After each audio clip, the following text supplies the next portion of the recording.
você que gosta de pizza ou quer aprender a fazer, nós temos uma dica bem legal. O Centro de Línguas da Fundação Universidade de Passo Fundo, ou PF Idiomas, e a CIRS, Língua e Cultura Italiana, estão com inscrições abertas para o curso de pizzas, que acontece dia 19 de outubro. A aula será realizada na UPF Idiomas, que fica na Avenida Brasil, número 743, em frente ao Teatro Municipal Múcio de Castro. As vagas são limitadas e o investimento é de R$ 60.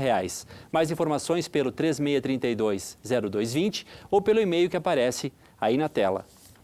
Ainda nem chegamos na metade do mês e Passo Fundo já ultrapassou a média de chuva mensal, que é de 154 milímetros. Até hoje, já foram registrados 178 milímetros no mês. E o tempo vai continuar encoberto nos próximos dias aqui na região, com possibilidade, claro, de mais chuva.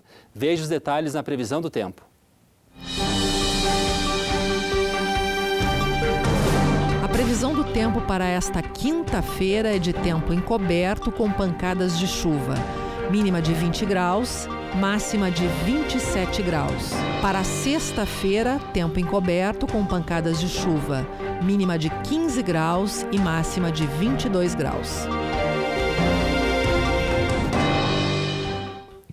Um passo importante foi dado para dar sequência ao projeto de ampliação do aeroporto Lauro Cortes de Passo Fundo. A FEPAM liberou a licença operacional do terminal, mas quem vai explicar como isso aconteceu e qual a importância deste documento para o aeroporto é o presidente da CISA de Passo Fundo, Marco Matos, que está com a gente aqui no estúdio. Seja bem-vindo ao canal de notícias. Muito obrigado pela oportunidade, que bom a gente poder dialogar sobre esse tema tão importante para Passo Fundo. Então, Marco, o aeroporto de Passo Fundo estava sem a licença operacional, mas qual é a explicação, então, para estava funcionando sem ter a licença, né? E como é que vai ser a partir de agora?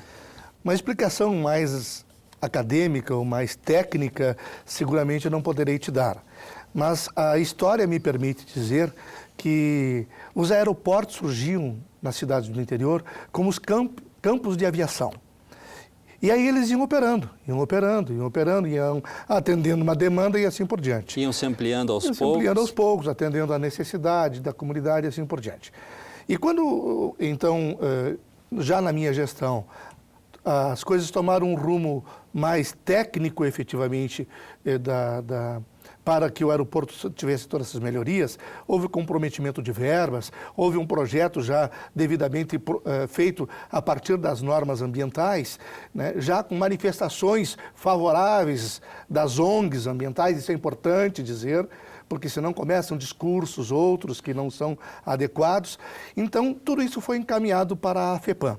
Inclusive, aconteceu uma audiência pública aqui dentro da UPF com esses encaminhamentos. Exatamente. Foi feita uma audiência pública com a Assembleia Legislativa e aqui, neste evento, as ONGs entregaram um documento assinado, concordando com as melhorias do aeroporto, fazendo aquelas ressalvas que tivesse cuidado para que não houvesse um comprometimento ou impactos ambientais com o crescimento da cidade. E para isso o plano diretor já tem um projeto que segura esses investimentos que possam comprometer. E para contribuir nessa tua fala, para o pessoal entender bem, é aquela coisa, amplia o aeroporto, dá a qualidade que necessita, mas não podemos, eu e o Marco, querer fazer um restaurante do outro lado da pista, por exemplo. Exatamente isso. Ou a gente vai querer fazer um hotel do lado do aeroporto. Isso não pode. Não pode, isso não pode. É apenas e tão somente a ampliação.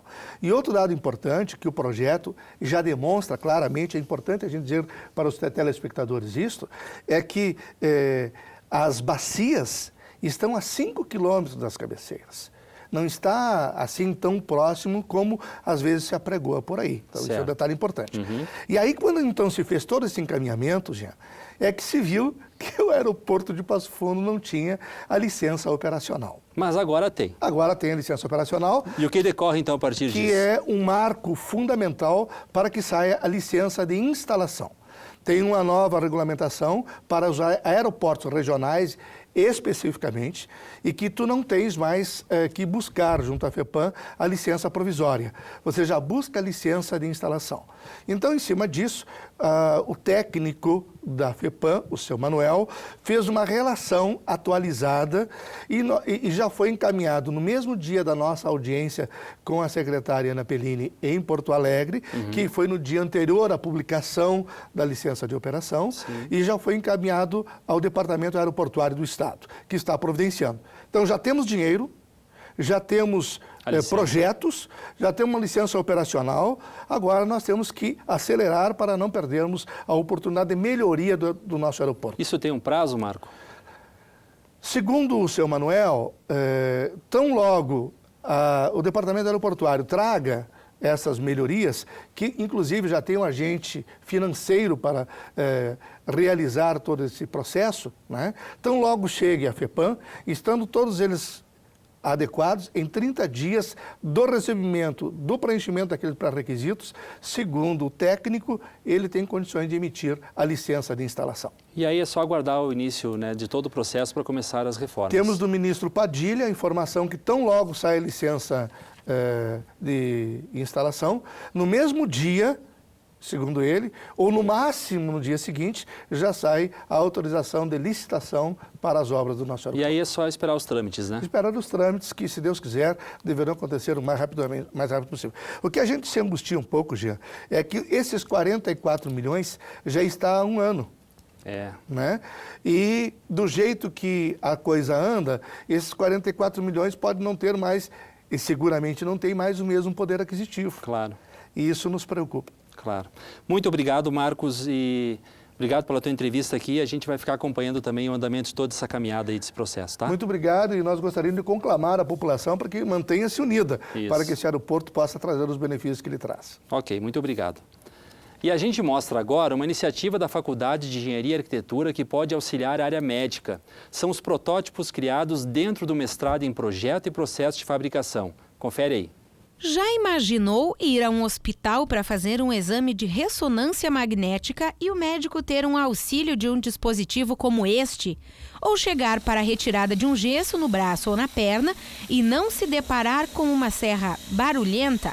Esses são projetos desenvolvidos por alunos dos cursos de graduação em Engenharia Elétrica e Mecânica e por alunos do mestrado em Projeto e Processo de Fabricação da UPF. A chance que os nossos alunos, tanto do mestrado quanto da graduação, têm de aplicar o conhecimento que eles adquiriram durante o curso na realidade, no dia a dia, né? E a aplicação é muito nobre, porque eles estão ajudando as pessoas da comunidade com o material que eles estão desenvolvendo, com os equipamentos que eles estão desenvolvendo. E a grande vantagem que eu vejo é essa inserção do aluno numa necessidade técnica da comunidade, ele poder se sentir importante, ele está resolvendo um problema. Além da orientação de professores da área das engenharias, os alunos têm acompanhamento de profissionais da saúde. O doutor Leandro Spinelli é um dos colaboradores. Médico ortopedista com formação também na engenharia, ele consegue trazer as demandas dos hospitais para debate com os alunos. E uma das grandes conquistas por aqui é o auxílio de uma impressora 3D. Onde a gente tem fraturas graves que a gente quer tentar montar essa situação antes da cirurgia, porque muitas vezes a gente tu vai fazendo o procedimento cirúrgico e tu vai te deparando com dificuldades que tu não tinha visualizado muito bem no raio-x ou na tomografia. Então a gente conseguindo então visualizar isso, que a gente obtém, então o paciente vai fazer naturalmente uma tomografia, a gente consegue importar essa tomografia e a gente consegue então imprimir o osso desse paciente e aí a gente monta ele na mesa, enfim, e a gente consegue programar essa cirurgia dele. Um dos trabalhos desenvolvidos foi essa serra para corte de gesso em pacientes que estavam com algum membro imobilizado. A criança, ela se assusta muito quando a gente vai retirar o gesso. Então a serra atual, ela gera um pó muito intenso. Então a gente desenvolveu alguns trabalhos aqui que acabou gerando então como produto final essa serra atual, que ela já não é mais elétrica, ela usa um sistema pneumático. E a gente conseguiu usar alguns abafadores. Esses abafadores eles vão tirar o som da serra. A gente consegue uma serra com o mínimo de barulho, que não queima, que pode ser molhada porque o sistema não é elétrico. Outro benefício que em breve deve estar disponível para a comunidade é um protótipo que auxilia o médico no momento de realizar uma ressonância magnética. O dispositivo serve para identificar lesões nos ligamentos do joelho. Então esse dispositivo, devido à articulação que ele tem, ele facilita durante produção das imagens de ressonância magnética, o médico identificar, né, se os ligamentos estão rotos, se estão rompidos, né, no caso, e se existe alguma lesão por trás também. Então, a ideia é, com esses estudos que são desenvolvidos, a gente conseguir trabalhar, né, produtos que consigam dar uma qualidade de vida melhor, melhorar alguns quesitos, né, no caso esse do exame de ressonância magnética, e sempre baixo custo. O grupo de estudantes e professores também está encerrando um trabalho que avaliou a relação de qualidade e preço dos cimentos ósseos usados em cirurgias médicas e odontológicas. Se a gente pensar que esses cimentos variam de R$60 a R$450 em função da marca, enfim, a gente queria entender se realmente eles são iguais, se não são, até para poder saber que se a gente está usando o mais caro, se realmente ele é melhor ou não, ou, enfim, se a gente usar o mais barato, se ele teria um comportamento semelhante. Que seria se a gente pensar que, por exemplo, a gente possa realizar aí 15, 20 procedimentos cirúrgicos só, por exemplo, na área ortopédica, imaginando prótese de quadril, de joelho, enfim, de ombro, por semana, isso vezes o mês, vezes o ano, vezes os vários hospitais que existem pelo país, isso seriam alguns milhões em economia. E essas foram as notícias de hoje. A gente volta amanhã ao 12h30, sempre ao vivo. E o canal de notícias vai ser representado hoje às 7h30 da noite e também às 10h30 da noite. Acesse o nosso Facebook, compartilhe nossos conteúdos, nos acompanhe também por lá. Obrigado pela sua companhia. Até amanhã.